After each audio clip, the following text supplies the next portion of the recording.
Hey everybody, welcome to another episode of What Ted Says, where it's always time to get a fatter wallet and a bigger net worth. You know, last year we had a tragic death in the United States by a guy named Tony Hsieh. You might not know Tony Hsieh, but you certainly know the company Zappos. And Tony Hsieh, that was worth almost $1 billion, he didn't have something. And it would have been smart for him to have this financially, and it was a will. And without that will, there's so many things that can go wrong. We've seen celebrities like Aretha Franklin. Many of you remember Tony Soprano, James Gandolfini.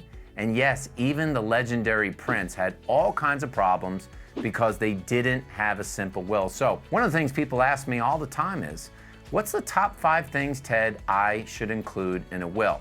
Now, if you've got a will story, make sure that you leave some messages, put something in the comments if you've got a question. I will make sure that I answer this for you. But the first thing that you've got to figure out when you set up a will is who should be my executor. Now, this is a big decision because the executor is ultimately the person who is going to make sure there is a fair and orderly administration of your estate.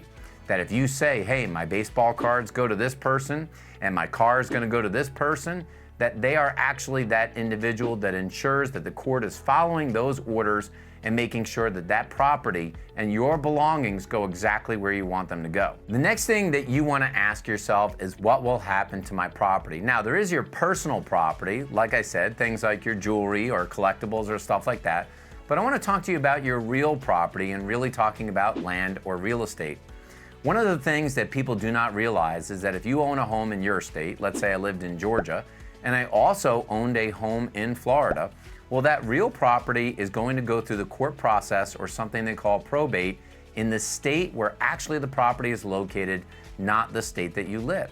So it's very problematic when you're trying to settle a state, if it's not set up right, if that property actually goes through probate in another state. It can take sometimes 3 months, 6 months. I've seen it take much longer than a year to settle the whole state in just going through that process. So that's called ancillary probate, and in some cases beyond your will, you may set up some sort of trust to make sure that does not happen and you avoid probate. Remember, one of the important things you need to ask yourself are, who are your beneficiaries going to be?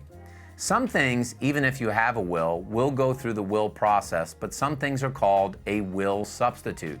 If you have an IRA, a 401k, a Roth IRA, you have a life insurance contract, these all have a named beneficiary. So my will could technically say all to Mary, but if my beneficiary says it's going to John, then that property, that IRA, it's actually going to go to John. So it's important that you select not only a primary beneficiary, the first person that would get that money, but you select a contingent beneficiary in case that primary beneficiary passes away. Many people do not do that, and sometimes you get married, or you get divorced, or you have more children, or you have grandchildren, updating those beneficiaries. You can also set something in your brokerage account called a TOD, or a transfer on death account. This actually acts as a will substitute. So in this case, that brokerage account still would not go through your will. It would go to that named beneficiary on the brokerage account. The next conversation here, and number 4 on my list, may be a dreaded one, and that is, who are you going to name as the legal guardian for your minor children? Well, this is a really difficult one, and I promise you, if you're looking for a good fight at home with your spouse or partner, bring up that question. Who are we gonna name as custodian or guardian? Because you might think it's gonna be your sister and she says it's her brother. You may think it's your mom, but she says her dad. It can be a very difficult conversation. But it's an important one because, God forbid, both of you should pass away and you have 1, 2, 3, or more minor children. That person who is the guardian or custodian, not only are they going to raise your kids, but they're generally going to have control of making the financial decisions over your assets. So it's important that you select the right custodian or guardian, especially while your kids are of minor age. And then when they reach the age of majority in your state, you may change your will to say something else. When people think about a will, they think about their property. They think about their collectibles. They think about their money, they think about their IRA accounts, they think about their bank accounts, they think about their house. But today we're in a new world because you have digital assets. What happens if you bought a lot of music on iTunes and you spent thousands of dollars? What happens to that asset? What happens to your Facebook account? You may not realize this, but there's actually a button on Facebook where you can pre-decide whether or not to memorialize your Facebook account.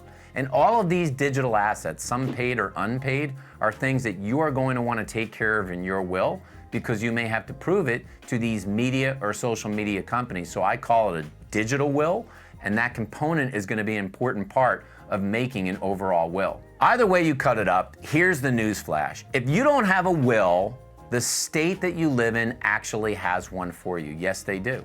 So a lot of people say, I don't have a will. What will happen? Well, your state has a will. The problem is they may not put the assets where you want them to. Some states are 50-50 with your spouse and your children. Some states are 1/3, 2/3, which means only 1/3 of your property will go to your spouse at death and 2/3 will go to the children. In some states, you may want to give stuff to your brother, but it may list your parents above your brother. The whole point of it is, without making this will, you are going to let your state decide exactly what happens with all of your money. Is that what you want to have happen? No. If you use these 5 tips that I gave you today, and you find a competent lawyer or an online legal program that you could use for a will, you will get yourself in really good shape. Hope you enjoyed this episode of What Ted Says. I hope this will help you get your family finances in order. As always, if you enjoyed this video today, like it, first of all. 2, subscribe to it. I have so many more good things on the What Ted Says channel. And make sure that you click that notification button. That way you can get all of the great information in your mailbox. And you can send this. Dudes, please forward this to a friend of yours. Let them take a look at this. It may help them in their financial situation. Thanks for watching.